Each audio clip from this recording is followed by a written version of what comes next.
करेंगे, शुरुआत करेंगे, लेकिन हमारे साथ युवा नेता जुड़ चुके हैं।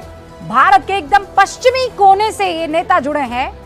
यहाँ पर ऐसी राजनीतिक लड़ाई की शुरुआत हो गई है जो बड़ी दिलचस्प है और इसकी चर्चा पूरे देश में होने लगी है। ये तस्वीर आप मेरे बगल में चलती हुई देख रहे हैं। आप सोचिए, मैं आपसे कहूं कि 26 साल का एक लड़का है, उसे देखने के लिए, उसका समर्थन करने के लिए भीड़ आई है। आप यकीन मानेंगे?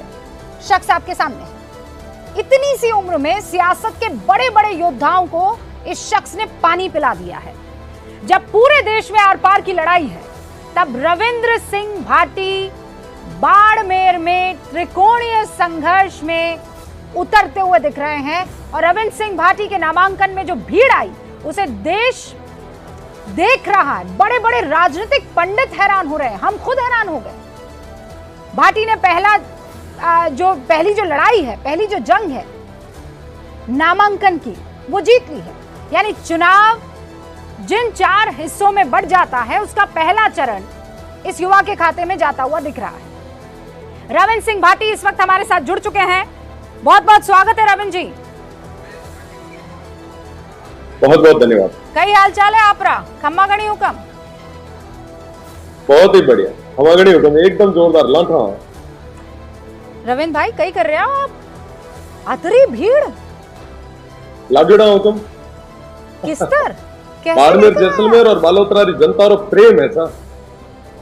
ये कैसे आशीर्वाद देने वास्ते आया आपरे टाबर रविंद्र ने।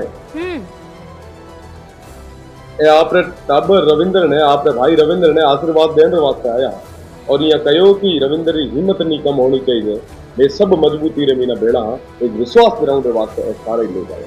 मतलब आप खुद मोदी से प्यार करते हैं और आप मोदी की ही पार्टी के खिलाफ चुनाव लड़ रहे हैं। मैं जनता के हित में चुनाव लड़ रहा हूं। 2023 में भी निर्दलीय था, जनता का आशीर्वाद था, विधायक जनता ने बनाया। और 2024 में भी जनता के आदेश के अनुसार मैं मैदान में आया हूं और मुझे मेरे बाड़मेर, जैसलमेर और बालोतरा की जनता पे विश्वास है। वो पूरे तरीके से मेरी बात रखेंगे। उनके आदेश की पालना मैंने की है और मजबूती से आने वाले 26 तारीख के चुनाव में सब मुझे आशीर्वाद देंगे।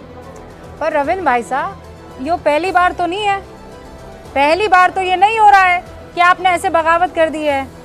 इससे पहले भी हमने वो बगावत देखी है। हाँ, और अब पहले निर्दलीय आप जीत कर आए, अब आप जो है लोकसभा में जा रहे हैं। ये बागी तेवर क्यों आ गए हैं? फिर तो पार्टी कहेगी ना कि आपके साथ कायर है। हुक्म मारे तो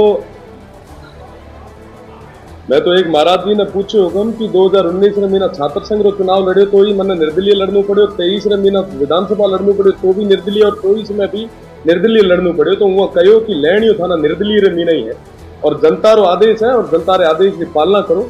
जब संघर्ष मोटो है, जब परिणाम भी बढ़िया हो और जीत भी मोटो हो, बस मजबूती मीना मेहनत कर जाओ। तो स्थितियां, परिस्थितियां कई बार ऐसी बन जाती है कि जनता के आदेश के अनुसार हमें आगे आना पड़ता है। इनकी आवाज को जब मजबूती से देश की सबसे बड़ी पंचायत में जब नहीं रखा जाता तो जनता कहीं न कहीं निराशा की ओर जाती है और आशा के साथ में हम पे ये जिम्मेदारी सौंपी है। और मैं विश्वास के साथ कह सकता हूँ आने वाले 26 तारीख के चुनाव में इनके पूरे भरोसे पे पूरे तरीके से खरा उतरूंगा। भाटी भाई जी, सच ये है कि आप 2 बड़े कद्दावर नेताओं के सामने मैदान में उतर रहे हैं। हाँ, मतलब एक केंद्र मंत्री हैं, दूसरा आरएलपी से आप यहाँ कांग्रेस में आए, लेकिन जाट में इन दोनों की पकड़ इस समाज में बहुत अच्छी खासी है। इन दोनों के सामने तो आप छोटे से हैं, इतरो सो नानो सो टाबर। बिल्कुल हुक्म, नैनो से टाबर ही ठीक है और मेरा पूरा भरोसा है कि ये नैनो से टाबर माता शक्ति से कौम रहे लोग बुजुर्ग माता शक्ति पूरे तरीके मीना विश्वास जता है, आशीर्वाद रखे और मेरा खूब लाड कोड दे रहे। मेरा 26 तारीख को ये चुनाव में जीता है, मेरा पूरा भरोसा है। अच्छा, लेकिन मुझे ये बताइए कि ये बगावत हुई क्यों? ये हैंडपंप का किस्सा, एक लेटर रविंद्र जी बड़ा फेमस हो रहा है। क्या मामला था वो? मतलब क्या हुआ, क्या था? बिल्कुल कई सारी चीजें ये मीना है और साथ ही साथ में जब 5 गांव जब पांडवा मांगया तो 5 गांव जब को नहीं मिला जब वो महाभारत रो युद्ध हुआ कहीं ना कहीं आप कह सको कि दो हैंडपंप रो भी ये बड़ो सीधे सीधे जुड़ाव रहे हो। पर मैं आपने विश्वास दे रहा हूँ कि हमारे बाड़मेर, जैसलमेर, बालोतरा और विशेषकर सीमांत क्षेत्र की ये जनता की आवाज ना रविंद्र जी, दबन को 2 नहीं हैंडपंप के लिए आप मजबूती नहीं है, महाभारत, हक और अधिकार है वास्तव में। हाँ रविंद्र जी, 2 हैंडपंप के लिए महाभारत 5 गांव रे वास्ते शुरू हुई थी, जो आज तक आप याद रखा और विश्वास ने बेड़ो क्या हाँ। कि 2 हैंडपंप वाली जो महाभारत है आने वाले दौर रे मीना एक नयो इतिहास लिखे। मैं चाहूँ कि आप मारा लारे राजस्थानी में ही बात करें, पर देश की जनता जो है वो रविंद्र जी आपको हिंदी में भी सुनना चाहेगी। मुझे तो बड़ा आनंद आ रहा है, हमारे तो घणो चोखो लाग रहे हो, लेकिन सच ये है कि आपको हिंदी में भी सुनना चाहेंगे।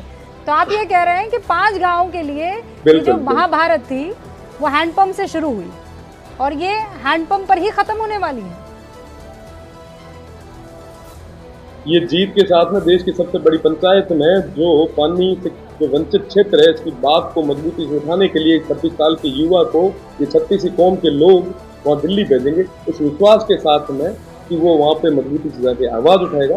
और मैं भरोसा दे रहा हूँ आपने कि ये बार कई सारा इतिहास बदल है और वो बदलन वाली जनता है। और मैं आपने कहूँ कि आप अबार फरमा रहा है कि रविंद्र सामा 2 बड़ा बड़ा लोग है, हाँ। वो आपने भरोसा दे रहा हूँ कि चुनाव रविंद्र को नहीं, चुनाव बाड़मेर, जैसलमेर और बालोतरा की जनता चुनाव लड़ रही है।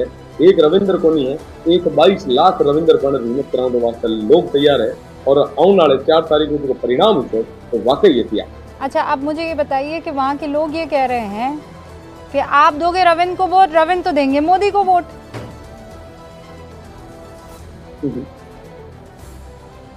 रविंद्र क्षेत्र विकास वास्ते वोट है, जे हमारे ये विकास ये क्षेत्र ना जो आगे लेर बढ़ सके उनकी बड़ी मजबूती रही। अच्छा, भजनलाल जी से आपकी मुलाकात हुई थी ना रविंद्र जी? जी हाँ, कह रहे थे मुख्यमंत्री जी है बतौर विधायक, मैं और कई बार मिलूं भी वो। हाँ, नहीं, कई लोग कह रहे हैं कि आपको मना लिया गया, वो फूल के अंदर जो है खत छिपा था और उस खत में जो है आप मनवाड़ लिखा था।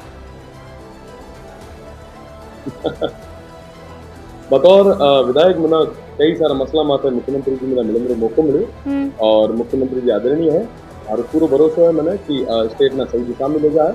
और वर्तमान परिप्रेक्ष्य में ना अगर बाड़मेर, जैसलमेर और बालोतरा की बात करें, ये लोकसभा क्षेत्र की बात करें, तो ये एक जनता रो आदेश है, तो जनता रे आदेश की पालना करना हमारो धर्म है और हमारा कर्तव्य है, तो हमारे कर्तव्य की पालना करते हैं। अच्छा, एक तरफ मोदी, दूसरी तरफ पूरा विपक्ष और फिर तीसरे कोने पर रविंद्र सिंह भाटी। ऐसा तो नहीं है कि निर्दलीय चुनाव जीतने के बाद आप बीजेपी में शामिल हो जाएंगे? भाई वहीं से तो आए हैं। तो वो टाइम परिस्थितियां तय होती हैं, मतलब आप इनकार नहीं कर रहे हैं, नाना करते प्यार उन्हीं से कर बैठे। वो टाइम स्थितियां और परिस्थितियां तय कर है कि हमारे ये क्षेत्र ना आगे तक कौन ले जा सके, विकास और नया आयाम तक कौन पहुंचा सके, जो को ये चीज ना ले रहना विश्वास दे रहा है, मैं पूरे तरीके में पूरे भेड़ा हूँ। अच्छा, ये बताइए कि ऐसा तो नहीं होगा कि लोग आपको कहेंगे बड़ा महत्वाकांक्षी है रविंद्र, अभी 3 महीने तो हुए विधायकी का चुनाव जीते, अभी थोड़ा हमारा भला कर देता, हैंडपंप लगाने की बजाय, मतलब अब तो जगह भी नहीं छोड़ी हैंडपंप लगाने की, इतने लोग इकट्ठे कर दिए हैं सांसदी के चुनाव के लिए। लोग महत्वाकांक्षी को नहीं कहे, लोग कहे कि मेहनती है कि 3 महीना री थकान हाल तक लोगों ने उतरी को नहीं थी, पैदल से विधानसभा मीना सभा ना धन्यवाद देने वास्ते पाड़ो थियो और आज पाछो जब जनता रो आदेश आयो तो अकेलो सभा लड़ने वास्ते आयो, तो ये चीज रो मना धन्यवाद भी दे और मना आशीर्वाद भी दे कि थारी हिम्मत यही बरकरार है। और मना पूरा भरोसा है कि आने वाली 26 तारीख रा एक साधारण परिवार आने वाले ये युवा रे माथे पूरो क्षेत्र आशीर्वाद रहा। अच्छा, अब हमारे बताओ कि आप रो कई विचार है प्रधानमंत्री रबारा में, कैसा नेता है? बढ़िया बता रहा हूँ, अबार तो हमारी खुद ये लड़ाई इतनी बड़ी है, बढ़िया नेता है, बहुत ही बढ़िया है। और अबार में हमारे खुद ये क्षेत्र ना ले, एक तो लंबो चौड़ो एशिया रो सेकंड बहुत बड़ो क्षेत्र है, तो ये मीना लागू रहा।